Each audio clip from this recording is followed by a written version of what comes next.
las enfermedades no transmisibles y un poco la salud de adulto mayor. Soy la doctora Tania López Centeno. Tengo la especialidad de Administración en Salud y Epidemiología para la Gestión. Mi maestría es de Gerencia y Gobierno y mi doctorado en Salud Pública. Tengo el placer y el honor de poder compartir con ustedes el tema de las enfermedades no transmisibles. Aquí les presento el contenido de esta presentación, que vamos a ver el contexto, las características de las no transmisibles, los cambios demográficos y epidemiológicos, los factores de riesgo, disparidad en salud, qué hacer, vamos a tocar un poco de metales pesados y la relación de COVID y las enfermedades no transmisibles que estamos pasando en estos momentos. Contexto.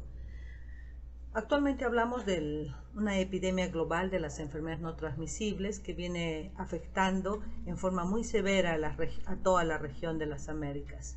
En la actualidad, las enfermedades no transmisibles son las primeras causas de muerte y discapacidad, lo que representa más de 3.9 millones de muertes anualmente o de un 75% del total de muertes de esta región. Estas enfermedades desafían seriamente la eficacia y las competencias de los sistemas de salud, los sistemas de atención, ¿no? Nos prueban la capacidad que tenemos para organizar todo el sistema, todo el sector, para satisfacer la demanda que tenemos por estas enfermedades no transmisibles. Se dice que las enfermedades no transmisibles, más de la tercera parte de muertes han sido por no transmisibles, y también estas enfermedades nos producen las muertes prematuras. Asimismo, se estima que murieron en las Américas 1.5 millones de personas debido a las enfermedades cardiovasculares, 1 millón de personas por cáncer, 230.000 por diabetes, 200.000 por enfermedad pulmonar obstructiva crónica. Las enfermedades no transmisibles pueden sufrir exacerbación de alguna enfermedad infecciosa, por ejemplo, pacientes diabéticos con una comorbilidad de tuberculosis, y así se nos puede complicar la enfermedad. Para el 2030 se ha hecho una proyección cómo va a ir el aumento de las ENTs en las Américas. Se dice que se va a aumentar entre un 42.4% de estas enfermedades para la región. En caso de continuar con estas tendencias que les voy a presentar el día de hoy. Asimismo, las enfermedades no transmisibles, ¿no?, tienen una carga social y económica fuerte, ¿no?, donde existe un aumento del gasto para su tratamiento, lo que llamamos el pago de bolsillo, y también menoscaba el bienestar tanto de la persona con una afección de las ENTs como el entorno familiar. Estas enfermedades engendran consecuencias económicas y sociales cada vez más graves, no solamente en el Perú, sino a nivel mundial. Pero lo interesante es que sí podemos reducir estas enfermedades no transmisibles. ¿Cuándo vamos a reducirlo realmente? Cuando los líderes de gobierno acepten y aprueben cambios en la innovación de atención de las enfermedades no transmisibles. Hablemos un poco ahora de esta epidemia de las no transmisibles en las Américas, que ha sido provocada, hay una teoría, por los cambios tanto demográficos, económicos, sociales, o sea, la transición epidemiológica, la transición demográfica, que nos va a llevar a tener estas enfermedades no transmisibles.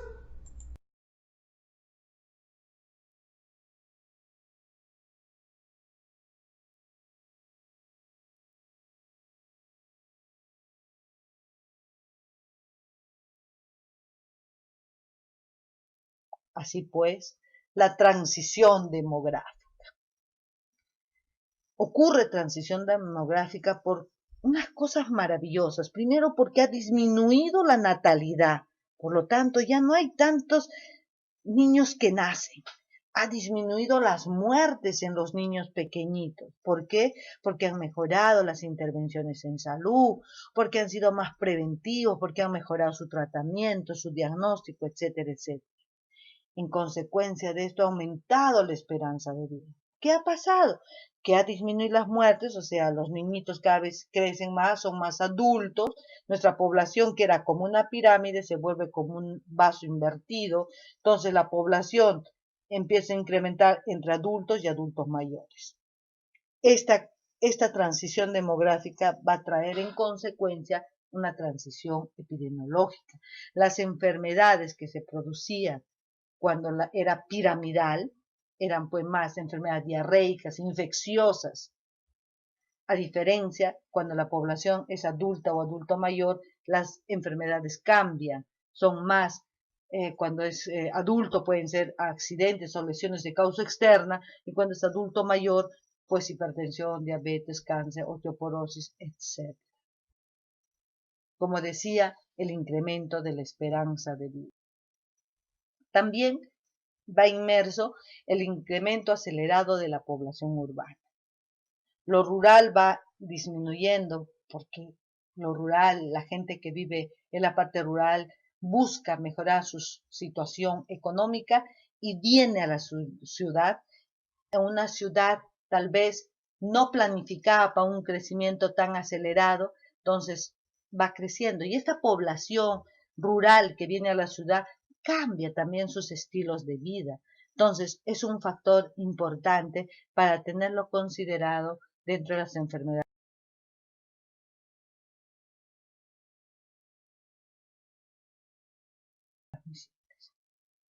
Cuando hablamos de las enfermedades no transmisibles, decimos que hay factores de riesgo que va a conllevar a tener estas enfermedades no transmisibles.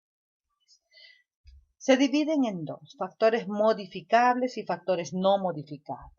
Los factores no modificables, la edad, el sexo, y el sexo nos puede traer la menopausia, la herencia, ¿no? Entonces, como les decía, a mayor edad cambian las enfermedades, el sexo en el tema de embarazo, un riesgo de embarazo o diabetes y embarazo traen también otro tipo de riesgos. Y hay factores modificables en lo que sí debemos intervenir. Tabaquismo, hipertensión, aumento de todos los tipos de grasa, colesterol, triglicéridos, HDL, LDL, obesidad, sedentarismo y diabetes mellitus. Estos factores de riesgo traen enfermedades no transmisibles como cardiovasculares, cáncer, diabetes, osteoporosis, salud mental, etcétera, etcétera. Según la Organización Panamericana de Salud, más de 3.5 millones de muertes ocurren en las Américas por causas relacionadas a los factores de riesgo, como ustedes pueden ver. Pongamos dos ejemplos. 880.000 muertes por tabaco, 560.000 por obesidad, 540.000 por colesterol. ¿Y cuánto por inactividad física? 260.000 por inactividad física. Todos estos factores que son modificables debemos intervenir. Tabaco y cáncer. Ustedes se han estudiado en epidemiología, Dolly Hill, ese estudio que han hecho, la relación que existe en el consumo de tabaco y el cáncer de pulmón. Pero no solamente presenta el tabaco cáncer de pulmón, tenemos desde la boca hasta el ano. O sea, el tabaco es tan dañino para nuestro cuerpo que debemos intervenir, no solamente controlarlo. Nuestra visión debía ser erradicar el consumo de tabaco en toda nuestra población.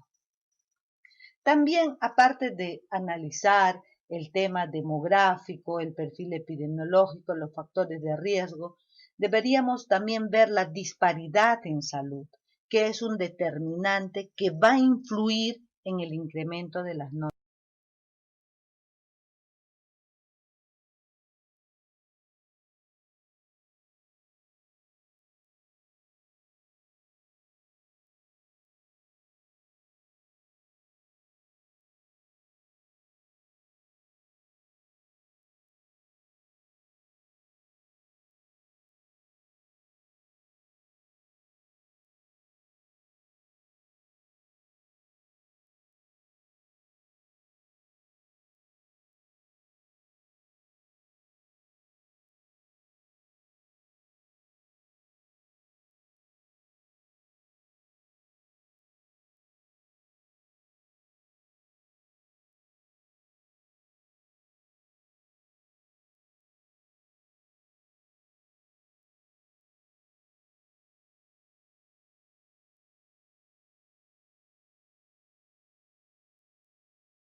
¿qué hacer entonces? ¿Qué hacer con toda esta información que les estoy dando? La OPS ha hecho un plan de prevención y control de las enfermedades no transmisibles. Dice 2012-2025. O sea, la pólvora ya está ahí. No tenemos que inventarla. Tenemos que agarrar lo que nosotros podemos implementar. Entonces, la OPS dice, hay líneas estratégicas. Primero, que debemos tener políticas y alianzas multisectoriales para la prevención y control en las enfermedades no transmisibles. Llámese eso el control de sus factores de riesgo y fortalecer los factores protectores de las enfermedades no transmisibles. Tener una respuesta adecuada de nuestros sistemas de salud frente a los daños y a los factores de riesgo. Y hacer una vigilancia e investigación de las enfermedades no transmisibles. Entonces ya nos dicen por dónde es el camino.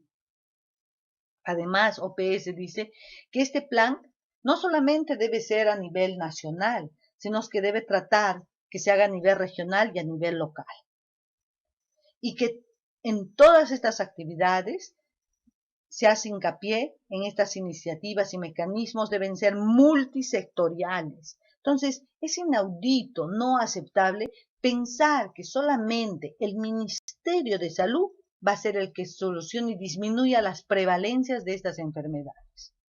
No, el abordaje ya nos están diciendo que es multi.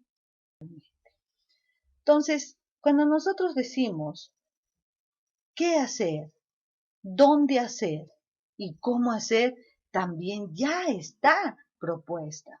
Nos dicen en promoción de la salud que debemos trabajar en alimentación, debemos trabajar en actividad física, luchar contra el tabaco, luchar contra la contaminación ambiental, los factores psicosociales, por la inseguridad ciudadana, y debemos ser protectores ambientales.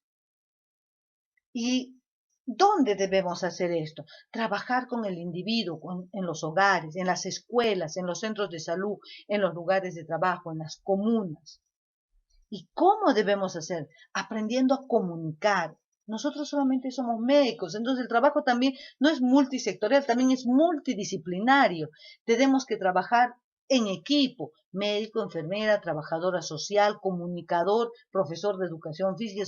Tiene que ser un trabajo multidisciplinario, en comunicación, en educación. Debe haber participación de la comunidad, de las organizaciones civiles y constantemente tendríamos que estar haciendo abogacía. ¿Abogacía dónde? A nivel intersectorial. Entonces, esto es constante.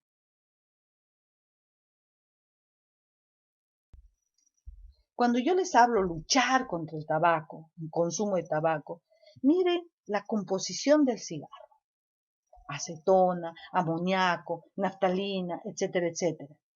Sabemos que el tabaco es responsable de un 80-90%, no se olviden, el tabaco es responsable de un 80-90% del total de defunciones provocadas por tumores malignos en la cavidad bucal, laringe, estómago, ¿no? Entonces sabemos que el tabaco nos produce cáncer entre un 80-90%. Luchar contra la obesidad. O sea, cada vez somos más sedentarios. El aumento de urbanización. Cuando esta gente rural estaba en el campo, ellos decían aquícito nomás y era cerros y cerros y cerros. Pero cuando vienen a la parte urbana, quina para hacer dos cuadras. Entonces, cada vez nos volvemos menos activos, estamos siendo sedentarios, ¿no? La computadora, la tecnología de comunicación, los pasatiempos, ahora es increíble cómo los juegos es para que estén horas y horas sentados en la computadora. Y el consumo de alimentos riquísimos en calorías sin movernos, obvio que nos va a llevar a la obesidad.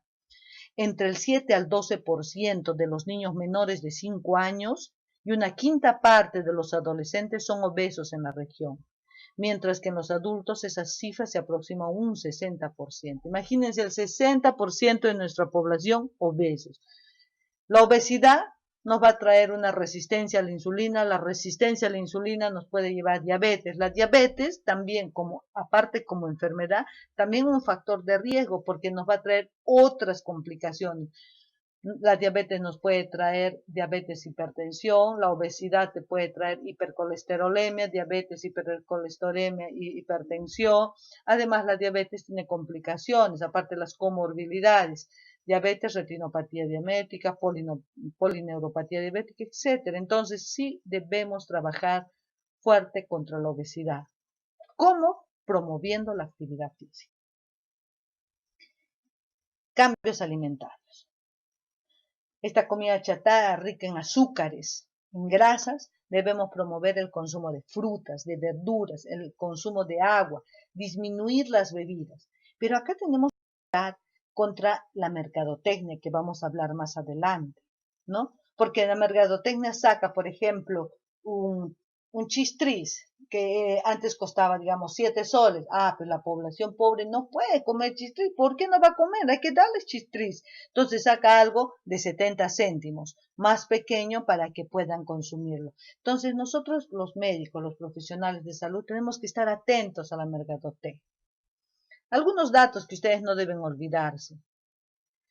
El 42% de hombres en el Perú son obesos, preobesos, y el 35% de las mujeres. Mire, preobesidad nos ganan los hombres, pero cuando hablamos ya de obesidad, las mujeres somos más obesas que los varones. Un 22% de la población femenina somos obesas.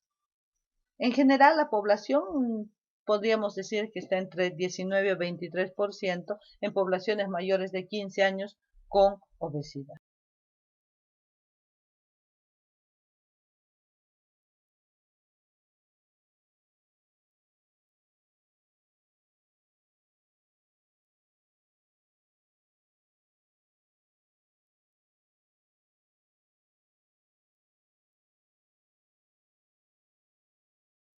Entonces es un problema que debemos intervenir.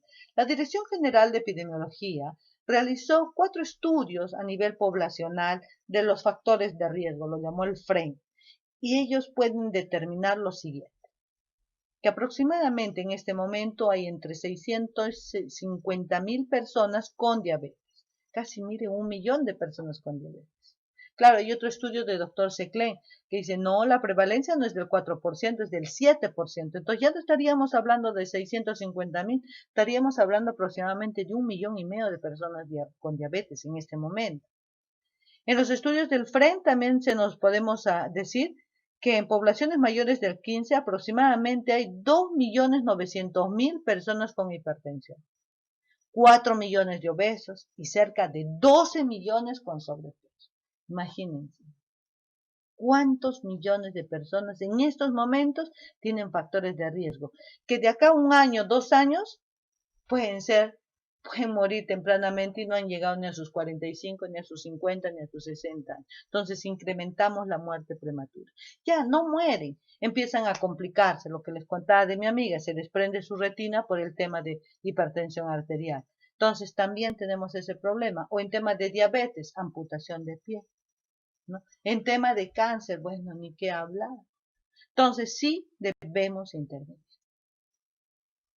Entonces, acá hay una explicación de la causalidad de sobrepeso, obesidad y enfermedades crónicas, tomando como la columna vertebral, el tronco de este árbol, el sobrepeso y la obesidad. Y es así como debemos intervenir de frente al sobrepeso. Pero debemos preguntarnos nosotros, ¿por qué hay sobrepeso y obesidad? Por lo que hemos hablado anteriormente, el consumo de alimentos de alta densidad energética y alta cantidad de sodio, bebidas azucaradas, la Coca-Cola, la Fanta, y un montón de cosas, no quiero irme a empresas, pero son bebidas muy azucaradas, y el sedentarismo. El sedentarismo también va a tener otras consecuencias, ¿no? Porque son los entornos, vamos mucho más atrás. Entonces, al irnos mucho más atrás, podemos nosotros hablar sobre todos los entornos en sedentarismo, porque es la inseguridad ciudadana. La inseguridad ciudadana es una cosa importantísima que debemos trabajar. los comportamientos de las personas, el acceso y disponibilidad a sitios donde poder hacer actividad física, sitios donde comer saludable. Si nosotros salimos del Ministerio de Salud Salaberry, cuadra 8, los restaurantes que están alrededor son full grasas trans y full fideos, papas, arroz, ¿no? Donde sirven una entradita de un papita con su ajicito, de segundo, su montón de arroz con una octava parte de pollo. Entonces imagínense, carbohidrato más carbohidrato y un poquito de proteína. ¿Dónde están las vitaminas? ¿Dónde está el agua? Te dan una bebida supermente azucarada. Entonces, todos estos condicionantes tenemos que pensar. Solos no los vamos a poder, tenemos que trabajar multisectorial. Entonces, esta obesidad va a traer enfermedades como la diabetes, la dislipidemia, etcétera, etcétera. Estas enfermedades crónicas, si no intervenimos adecuadamente, si no mejoramos nuestro sistema de salud, si no hacemos una detección temprana y si no hay un trabajo multisectorial, ¿qué vamos a hacer? El incremento de la mortalidad y morbilidad temprana de estas enfermedades. Se ha demostrado, no se olviden esto, se ha demostrado que el 80% de las enfermedades cardiovasculares y el 90% de diabetes y el 30% de cáncer son prevenibles. Imagínense, 80 y 90 son prevenibles. ¿Cómo? Con dieta, actividad física, disminuir el consumo de tabaco, alcohol y un buen acceso a los servicios. Les hablaba de la mercadotecnia, que es una lucha, ¿no? Porque ellos cada vez venden a la población objetivo. Por ejemplo, McDonald's, las cajitas felices. No es la hamburguesa, sino los niños lo llevan al papá, pero arrastrando del pie, no por la hamburguesa, no por la cajita, pero ya comieron sus grasas trans, su bebida azucarada. Entonces el incremento de la obesidad es increíble. Entonces, esto tenemos que tener en cuenta. ¿Qué tenemos que promover? Que nos den acceso a la información. Tampoco podemos privar a la gente porque es su derecho si se quieren matar. Entonces, decir, bueno, ¿sabes qué? Si tú comes esto, estás tanto de calorías, tantas de grasas trans, tú decides si comes o no comes. Pero tenemos que educar a los consumidores que estén constantemente leyendo su etiquetado.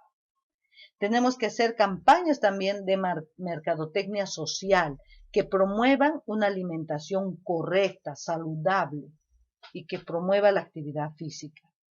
Tenemos que hacer intervenciones regulatorias, tenemos que hacer cosas que sancionen a las empresas que no cumplan. Entonces, es importante, ¿por qué? Porque con eso vamos a contribuir a disminuir muertes prematuras.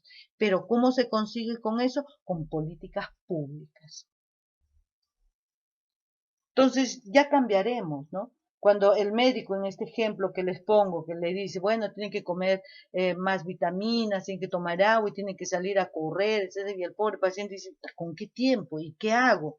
Entonces es importante saber que salud, ahora en el discurso que nos ha dado nuestro señor presidente, que él busca el bienestar de los peruanos y peruanas. No solamente es la ausencia de enfermedad, sino que debemos mejorar los otros determinantes sociales de la salud para mejorar la salud. Y eso se enmarca muy bien en las enfermedades no transmisibles. Porque nosotros no podemos decir, hoy come rico, come saludable, mientras estos determinantes que vemos acá estén presentes todavía. Entonces, ¿cómo deben ser nuestros servicios? Aquí les planteo para que cuando ustedes estén atendiendo, vean que debe haber un cambio en el abordaje de las enfermedades agudas y las enfermedades crónicas. ¿Cómo es el modelo de atención de problemas agudos? El enfoque está centrado en la enfermedad. Vemos la diarrea, vemos chikungunya, Zika, pero en un crónico vemos a la persona. Si está obesa, tenemos que trabajar, porque no hay una política, todos vamos a comer lechuga, ¿no? Pues a algunas personas no les gusta lechuga, entonces le combinaremos con otras cosas. Atención a la demanda en las agudas, no, en cambio en las crónicas tiene que ser programada, planificada, porque necesita un control diferente. el equipo en salud, en los temas agudos, es reactivo. Se empieza a aparecer, sí, que empiezan a salir en las campañas. En cambio, en los crónicos tiene que ser proactivo, constante. En los agudos el paciente es pasivo, pues bueno, me enfermé, ¿cuál es el problema? En cambio, en los crónicos tenemos que lograr que nuestros pacientes sean activos, que presionen por sus medicamentos, que ellos también sean conscientes, que si no toman el medicamento, no hay adherencia al tratamiento, pues pueden tener complicaciones, tienen que mejorar su alimentación, tienen que promover ellos mismos su actividad física. Entonces, este modelo de crónica se diferencia mucho con las. Entonces, la OPS nos presenta un modelo de cuidados crónicos, donde plantea dos grandes escenarios, la comunidad y todo el sistema de salud.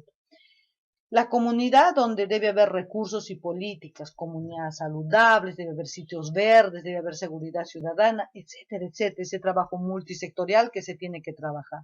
En nuestro sistema de salud, ¿qué tiene que haber? Tiene que haber un programa de automanejo. El paciente tiene que saber controlar su glicemia, ver su presión arterial, tiene que saber comer bien, hacer su actividad física, mantenerse saludable.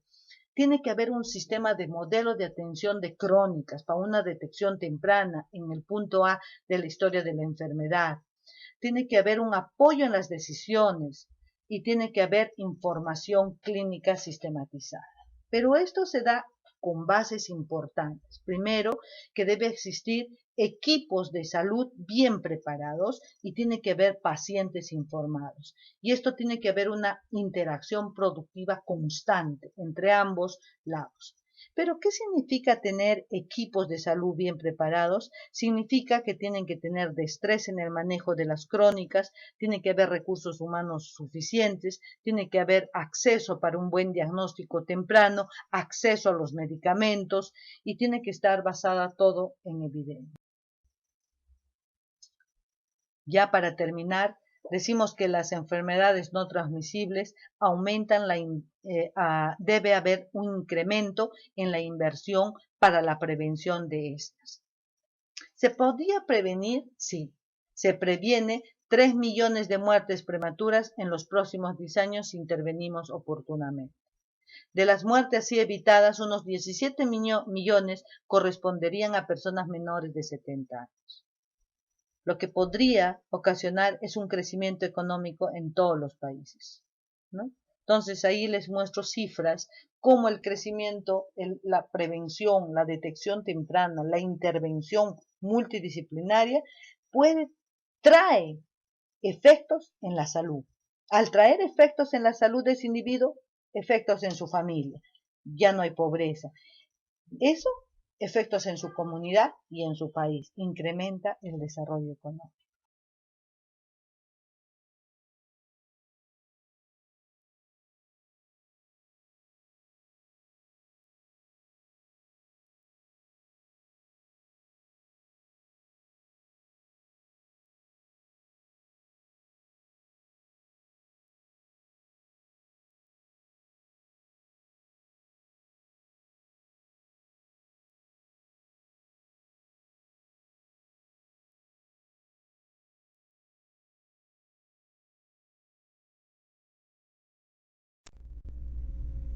Las enfermedades no transmisibles en este contexto del COVID. Estoy tomando las diapositivas del doctor Revilla Tafur del Centro Nacional de Epidemiología del Ministerio de Salud. Ustedes ya conocen esto, hemos estado hablando de los determinantes sociales, la globalización, la urbanización, los factores de riesgo presentes, los cuales nos llevan a un incremento de los factores como hipertensión, diabetes, obesidad, y pues también nos produce un incremento de la mortalidad por enfermedades no transmisibles.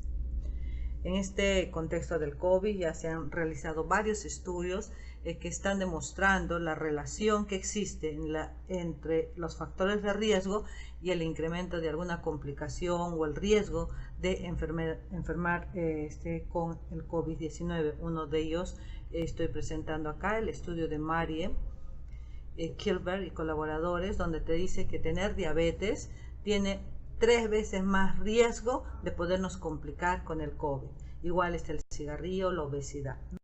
Asimismo, tenemos otros riesgos de survey, ¿no? Donde nos demuestran que los pacientes con enfermedad cerebrovascular, pulmonar, renal, cáncer y otras enfermedades tienen mayor riesgo de morir si es que se infectan con el COVID-19. Y aquí hay otro estudio que sustenta esta relación que tenemos del riesgo de morir por COVID si es que tenemos una enfermedad como hipertensión, diabetes, cáncer u otra enfermedad pulmonar.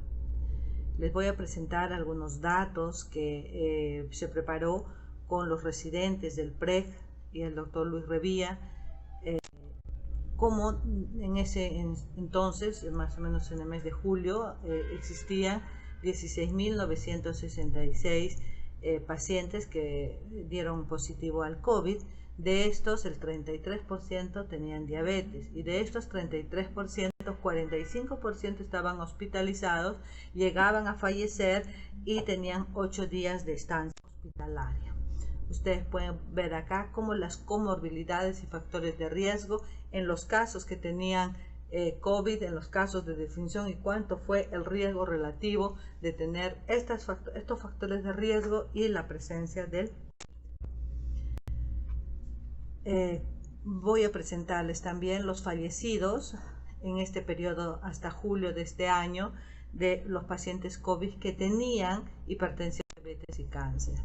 Acá tenemos el tema de hipertensión arterial, como un promedio país de pacientes fallecidos por COVID que presentaban hipertensión en un 4.8 como promedio de todo el país, pero tenemos algunas regiones que tienen mucho más, ¿no? Como Apurímac, Lima, Pasco, que el 9.1, por ejemplo, de las personas en Apurímac, las que fallecieron por COVID, tenían hipertensión. Aquí nos pudimos dar cuenta que nos falta mejorar en el registro de datos. Siempre esa es una debilidad en nuestro tema. Esto ya es más fino, es la diabetes, ¿no? Tenemos que los pacientes que fallecieron por diabetes y tenían COVID en el país, más o menos un 10.9%, y también hemos sacado por regiones. Entonces estamos observando esta relación que ya hubo, que les presenté los otros estudios que respaldan lo que estamos encontrando. Lo mismo pasa con los fallecidos y que tenían cáncer. Entonces, con estas enfermedades no transmisibles en este contexto, tenemos que mejorar la comunicación. La comunicación tiene que ser muy efectiva con los pacientes, con las personas que están en la comunidad, para que no se contagien, y más aún si tienen una comorbilidad puedan cuidarse mucho más. Se propone fortalecer las enfermedades no transmisibles, las teleconsultas, el telemonitoreo. Constantemente debemos estar llamándolos para ver cómo están, si tuvieron medicamentos, cómo está su adherencia, o tener algunos establecimientos donde se los pueda atender sin ponerlos en riesgo a los pacientes. Muchísimas gracias. Espero haber compartido con ustedes, sobre todo, darles la información tanto de los